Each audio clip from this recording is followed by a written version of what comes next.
All right, so we've got a stack of material on a pretty dramatic showdown at a place called the Shrieking Shack. Sounds intense, right? It does. It really does. We're diving into the climax of Harry Potter and the Prisoner of Azkaban Oh, yeah. to unpack all the twists and turns, betrayals, and ultimately Harry's big decision. We're talking about a confrontation years in the making with themes of loyalty, justice, and the weight of the past. There are some seriously complex characters here. We'll tackle all the questions in your study guide one by one. Okay. But don't worry, this is just a dry Q&A. Get ready for some aha moments. You'll be surprised by how much this fictional showdown can teach us about the real world. I love it. First up, Snape's discovery in Lupin's office. Okay. He finds the Marauder's map. Right. But for anyone who needs a refresher, what exactly does this magical map do? Yeah, so the Marauder's map is no ordinary map. It doesn't just show the layout of Hogwarts. It shows the location of everyone within the castle grounds, even secret passages. Yeah, and that's how Snape sees Lupin, Sirius, and the trio heading to the shack, which sets the stage for this whole confrontation. And that's where things get really interesting, because Snape is absolutely convinced that Lupin is helping Sirius Black harm Harry. But then, bam, the real traitor is revealed, and it's not Black at all. Right. It turns out it's Ron's pet rat, Scabbers. What? Talk about a plot twist. Okay, hold on. You're saying Scabbers isn't just a sleepy old rat. Oh, nope. Who is he really? Scabbers is actually Peter Pettigrew, Oh, an old friend of James and Lily Potter, who everyone believed was dead. Now remember that Daily Prophet photo Sirius was studying? It showed Ron and his family, including Scabbers and Sirius, noticed something peculiar. okay. Scabbers was missing a finger. Oh, no. That missing finger directly links back to Pettigrew's supposed death years ago, where they only found a finger at the scene. So that seemingly insignificant detail becomes a huge clue. Exactly. But how do Lupin and Sirius actually force Pettigrew to reveal his true form? They use a spell, likely a variation of the Homorphous charm, to force a transformation. Picture this tiny creature suddenly morphing into a sweaty, desperate man right before their eyes. Oh my gosh. It's a dramatic scene emphasizing the contrast between his weak rat persona and his true, cowardly human nature. Wow. I can only imagine what that must look like. But why would someone choose to live as a rat for 12 years? Right. What was Pettigrew's motivation? It all boils down to fear and self-preservation. Pettigrew betrayed the Potters to Voldemort, thinking it was the safest option. But when Voldemort fell, he realized his old allies, who were still loyal to Voldemort, would want revenge for his betrayal. Hiding as a rat was his way to stay under the radar and avoid facing the consequences of his actions. So he valued his own life above everything else, even his friends' lives. It makes you wonder what kind of person makes that choice. It's a chilling thought, but this brings us to another major event in this chapter. Sirius's escape from Azkaban. No one had ever broken out of that prison before. How did he do it? Yeah, Azkaban is guarded by Dementors, those terrifying creatures that feed on human happiness. How could anyone escape that? It was a combination of factors. Firstly, Sirius's innocence fueled him. Knowing he didn't betray the Potters kept him sane, unlike other prisoners who succumbed to despair. Secondly, he learned to exploit the Dementors' weakness. They can't see and have a diminished sense of animal emotions.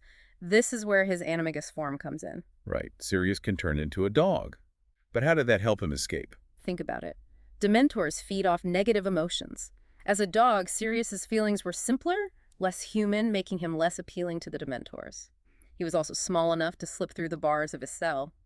He swam to the mainland and eventually made his way to Hogwarts. That's one clever escape. Uh-huh. But this brings us to a question that has probably puzzled a lot of readers. If Sirius was innocent, why didn't he try to clear his name sooner? It's tragic, really. He mistakenly believed that Remus Lupin, one of his closest friends, was the spy working for Voldemort. This misplaced trust led to years of pain and separation. That's heartbreaking. So much could have been different if they had just communicated openly with each other. And speaking of misunderstood creatures, we can't forget about Hermione's cat, Crookshanks. He seems to be oddly involved in all of this, doesn't he? Crookshanks is a fascinating character. He's incredibly intelligent, even for a cat. It's almost as if he sensed the truth about Pettigrew, even in his rat form.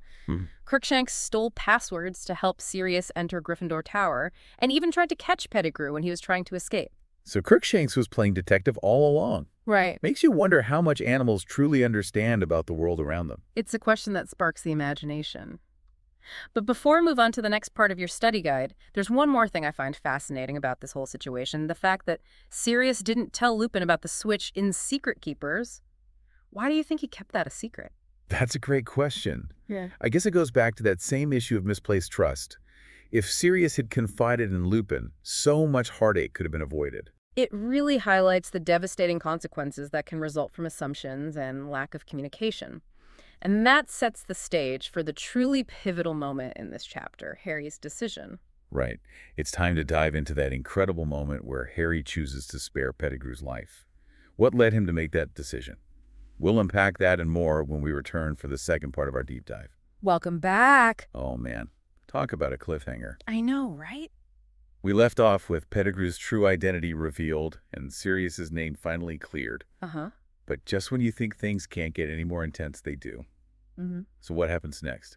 What's the plan for Pettigrew now that he's been exposed? Well, this is where the characters face some seriously heavy moral questions. Okay. Sirius understandably wants revenge after all. This is the man who betrayed his best friends, leading to their deaths and framing him for their murder. He and Lupin are ready to deliver what they see as justice right then and there. Yeah, I can see their point. After everything Pettigrew did, can you really blame them for wanting to take matters into their own hands? Yeah. He's caused so much pain and suffering. Their anger and desire for retribution are certainly understandable. But here's where Harry steps in and makes a pivotal decision. He stops them from killing Pettigrew. Hold on, Harry. The kid who's lost so much because of this guy, he wants to spare Pettigrew's life. Why? That seems like a shocking choice given the circumstances. It's a complex moment, and it speaks volumes about Harry's character. He states that he doesn't want his father's friends to become killers. Instead, he believes that sending Pettigrew to Azkaban to face the Dementors and a lifetime of imprisonment is a more fitting punishment. So instead of giving into the heat of the moment and seeking revenge, Harry chooses a different path. He's advocating for a system of justice, even though it pains him to show Pettigrew any mercy. Precisely. It's a decision that demonstrates incredible maturity and empathy for someone his age. He's grappling with the same rage and desire for revenge that Black and Lupin are feeling, but he makes a different choice. It shows a strength of character that's truly remarkable. It's certainly a stark contrast to Pettigrew, who's busy groveling and begging for his life. He even tries to manipulate Harry, comparing him to his father in a desperate attempt to evoke sympathy. What a pathetic move. It's a perfect illustration of Pettigrew's character, or lack thereof. He's desperate and willing to use any tactic to save himself, even if it means stooping to emotional manipulation. So it seems Harry has a much stronger moral compass, thankfully. But if I'm understanding this correctly, while Harry spares Pettigrew's life, he's not exactly letting him off the hook, is he? Not at all. Harry makes it very clear that he's not forgiving Pettigrew. He believes Pettigrew deserves to suffer in Azkaban, but he doesn't want Black and Lupin to stain their souls by becoming killers. So Harry is essentially saying that while Pettigrew deserves punishment, the punishment should come from the law, not from personal vengeance. Exactly. He's showing us that even in the face of terrible wrongs, it's possible to hold on to your values and make difficult choices that reflect who you are at your core. It's a powerful message about the importance of staying true to yourself, even when surrounded by anger and despair. Okay, so we've got this decision made. Pettigrew is going back to the castle to be handed over to the authorities, but before we follow them back to Hogwarts, we have to address the elephant in the room, or rather, the unconscious potion master in the shack. What happened to Snape? Uh-huh. We left him knocked out cold back at the Shrieking Shack. Oh, yeah. Don't worry, they don't just leave him there. He's still out of it after being disarmed by Ron and Hermione. Lupin checks on him and determines that he's not seriously injured, just a bit overzealous with his spellcasting. Overzealous is one way to put it. It seemed like Snape was on the verge of a complete meltdown. But still, they can't exactly abandon him there, can they? Of course not. They decide to bring him back to the castle as well, figuring they can explain everything to Dumbledore once they're safely back. Lupin uses the spell Mobile Corpus to levitate Snape's unconscious body. It's a slightly creepy sight, to be honest. A levitating unconscious Snape, that's an image I'll never forget. So we've got Pettigrew bound and gagged, Snape floating like a macabre balloon, and a very injured Ron. How do they even manage to get everyone back to the castle in one piece? They chain Pettigrew to Lupin and Ron just to be safe. Then with Crookshanks, the hero cat leading the way, they head back through the Whomping Willows tunnel. So picture this, a full moon rising, Lupin fighting off his werewolf transformation, and this bizarre procession making its way through a secret tunnel beneath a violent tree. It sounds like something out of a fever dream. It's a scene that perfectly captures the chaos and heightened emotions of this chapter. It's a race against time with so much at stake. But we have to remember this deep dive is focused specifically on the Shrieking Shack showdown. What happens to Peter after they return to Hogwarts is a story for another time. You're right, we're getting ahead of ourselves. But it sounds like Peter Pettigrew's story is far from over. There's still so many unanswered questions. Absolutely. But for now, let's focus on what we've learned from this particular confrontation. It's packed with insights about human nature, morality, and the power of choices. Okay then, what are the key takeaways? What should we be reflecting on as we move into the final part of this deep dive? Well, we've seen firsthand the consequences of prejudice and blind trust. We've witnessed the power of truth to shatter illusions, no matter how comfortable those illusions may be. And we've explored the courage it takes to make difficult choices, even when faced with immense pressure and pain. It's also a powerful reminder that appearances can be deceiving, whether it's a seemingly harmless rat or a supposedly loyal friend. Nothing is as it seems in this chapter. And let's not forget Crookshanks. He deserves a medal for his detective work. He reminds us that even animals can play a crucial role in uncovering the truth. Absolutely. Never underestimate a cat with a suspicious mind and a knack for sniffing out trouble. But there's more to this chapter than just plot twists and animal heroes. It raises some deep questions about human nature. What does it say about forgiveness? Can someone like Pettigrew ever truly redeem himself? And what about Sirius, who's been robbed of years with his godson because of a lie? What does justice truly look like in this situation? These are questions that stay with you long after you finish the book. That's what makes this story so captivating.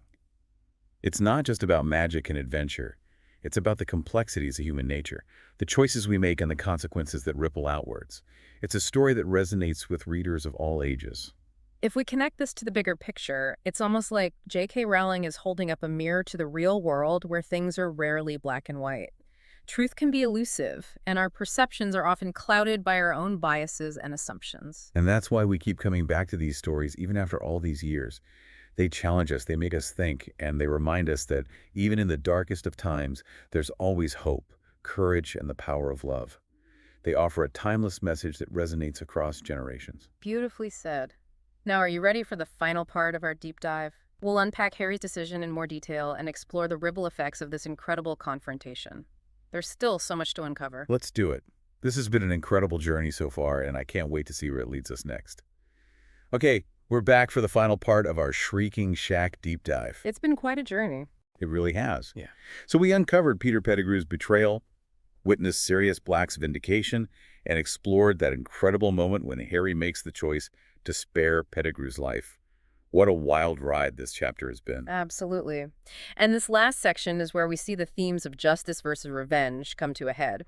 We see these themes embodied in the reactions of Sirius, Lupin, and of course Harry. That's right. Sirius and Lupin are ready to deliver what they believe to be swift justice to Pettigrew. It's understandable after the years of pain and anger they've carried because of this man's betrayal. They're consumed by a desire for retribution, which is a natural human response to the kind of pain Pettigrew has caused. But then Harry steps in and disrupts everything. He does. He stands between them and Pettigrew, refusing to let them become killers. What do you think is going through Harry's mind in this moment? Why does he take such a firm stance? It's a remarkable act of defiance, especially for a 13-year-old who has every right to be filled with rage. But Harry, even at that age, seems to understand that killing Pettigrew wouldn't bring his parents back or solve anything. It wouldn't achieve true justice. So he's advocating for a different kind of justice, one that doesn't involve taking another life. Right. He seems to be saying that even someone as terrible as Pettigrew deserves a chance to face the consequences of his actions through a legal system. That's a very insightful observation. Harry's choice highlights the difference between justice and revenge. Revenge is about inflicting pain and suffering driven by intense emotion. Justice seeks fairness, accountability, and a restoration of balance. It's more complex than simple revenge. So in this moment, Harry is demonstrating maturity and understanding of right and wrong. Right. He's not condoning Pettigrew's actions. He's saying that there's a better way, a more moral way to handle the situation. Exactly. And this decision reveals more of Harry's character. He's not forgiving Pettigrew, but he also recognizes the potential for darkness within himself and refuses to let it win. It's a powerful statement about the corrupting nature of revenge, even when it seems justified. This is one of the reasons why this chapter is so powerful. It forces us to confront difficult questions.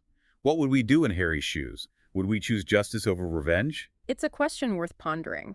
And what's so interesting is that Harry's choice has ripple effects impacting not only Pettigrew's fate, but also the lives of Sirius Lupin and even Harry himself. So it's a choice that sets a lot of things in motion. Definitely. With Pettigrew bound and gagged, ready to be transported back to Azkaban, there's a sense of victory, but it's definitely bittersweet. It is. Sirius's name is finally cleared, but it doesn't erase the pain and loss that Pettigrew caused. It doesn't bring back James and Lily. It's a reminder that even when justice is served, the scars of betrayal run deep. As we wrap up our deep dive into the Shrieking Shack, what's the final takeaway you want to leave our listeners with? What's the most important thing to remember? I think it comes down to this. Even in a world of magic and fantasy, our choices have consequences. Harry's decision to spare Pettigrew is a perfect example of how, even when facing great adversity, we can choose to act in accordance with our values. It's a choice that speaks volumes about Harry's character and offers a valuable lesson for all of us no matter what challenges we face in our own lives. Exactly. This deep dive has been a roller coaster. It has. From the shock of betrayal to the complexities of justice, this chapter leaves you with a lot to think about. And that's the beauty of great storytelling. It stays with you long after you finish the book. It really does. If this deep dive has you pondering the nuances of good versus evil, the burdens of the past, and the courage it takes to make difficult choices, then we've accomplished our goal. Keep exploring, keep questioning, and as always, keep the magic of learning alive.